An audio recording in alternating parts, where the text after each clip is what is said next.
بسم اللہ الرحمن الرحیم۔ السلام علیکم ورحمۃ اللہ وبرکاتہ۔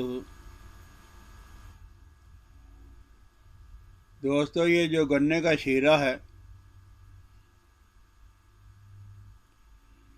جب ہماری انتڑیاں خشک ہو جاتی ہیں، دائمی قبض کا آدمی مریض بن جاتا ہے۔ یہ ہوتا یہ ہے کہ یہ جو معدنیاتی نمک ہوتے ہیں یہ کم ہو جاتے ہیں، جس کی وجہ سے قبض ہو جاتی ہے۔ پھر اس زمانے میں ہمارا رہن سہن، کھانا پینا،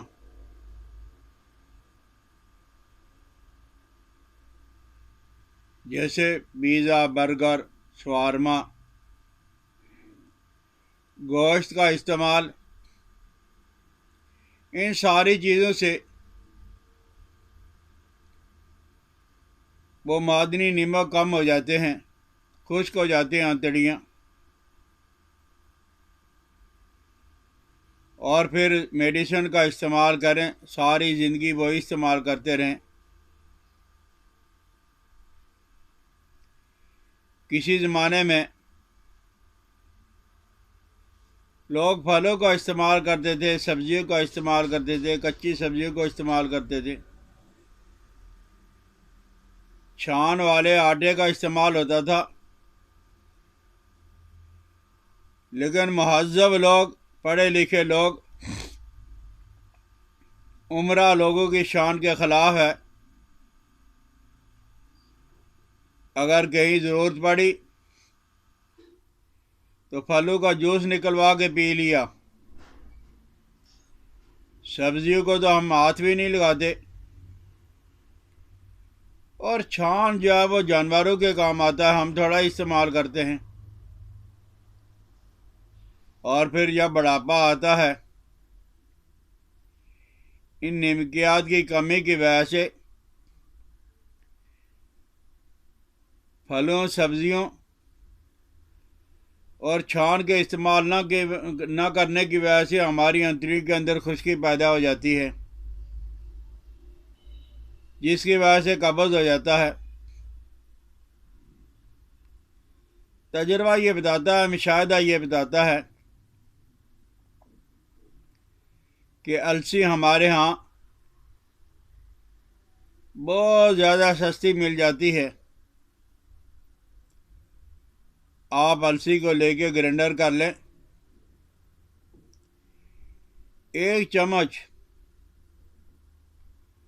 گنے کا شیرہ جو چینی بنانے کے بعد بچ جاتا ہے وہ، اور ایک چمچی السی کا استعمال۔ اور یہ بات اپنے ذہن میں رکھیں، السی، تخم بلنگو، تخم ریان، اس طرح کی جو چیزیں ہوتی ہیں وہ معدے کے اندر جا کے معدے کے پانی کی وجہ سے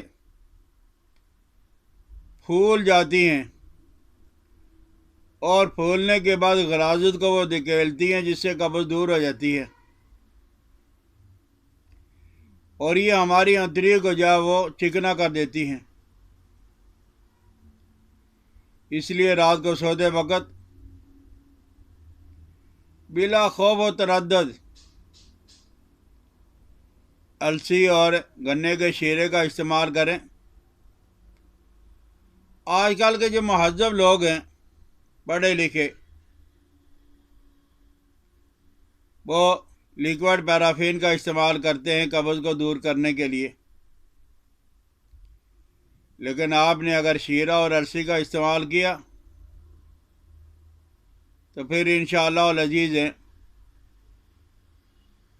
آپ ساری دوائیوں کو بھول جاؤ گے۔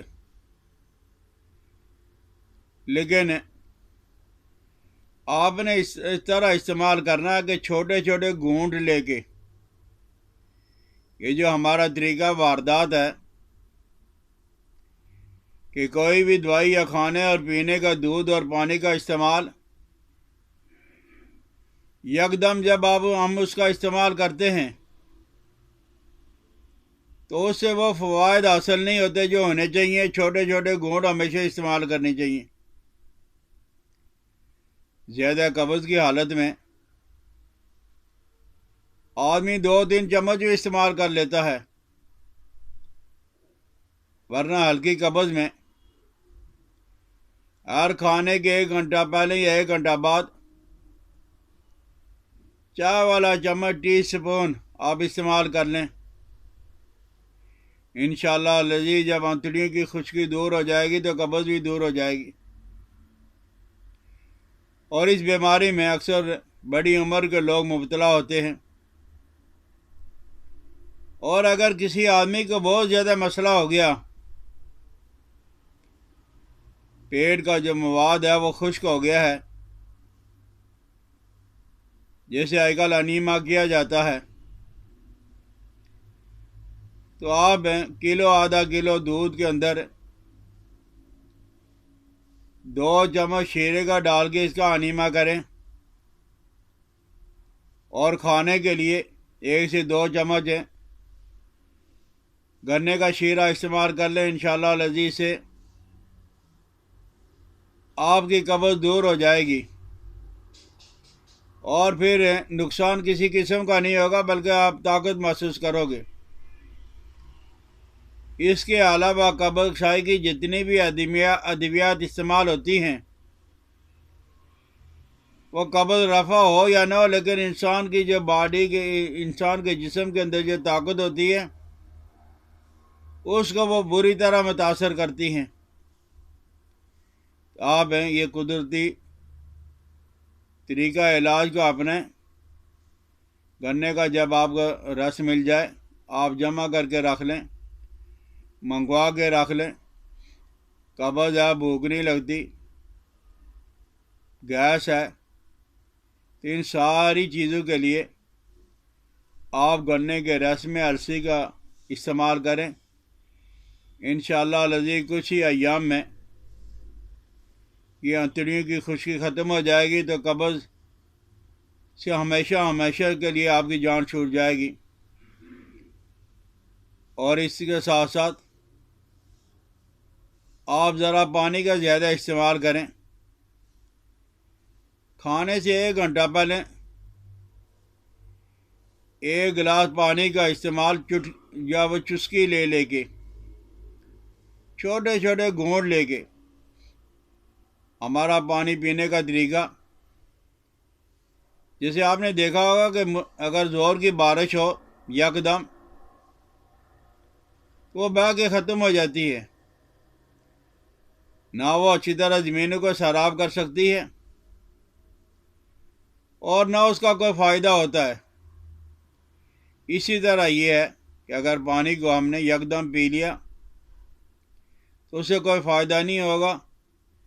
پانی کا استعمال کریں، لیکن گھونٹ لے کے السی اور شیرے کا استعمال کریں بوقت ضرورت جتنی آپ کو درکار ہے، تو انشاءاللہ لذیذ اس نامراد بیماری سے آپ کی جان چھوٹ جائے گی۔ اگر یہ ویڈیو آپ کو پسند آئی ہو تو صدقہ جاریہ سمجھ کے اپنے دوستوں کے ساتھ شیئر بھی کریں، میری حوصلہ افزائی کے لیے سبسکرائب بھی کریں۔ حکیم الیاس عبداللہ کو اجازت دے۔ السلام علیکم ورحمۃ اللہ۔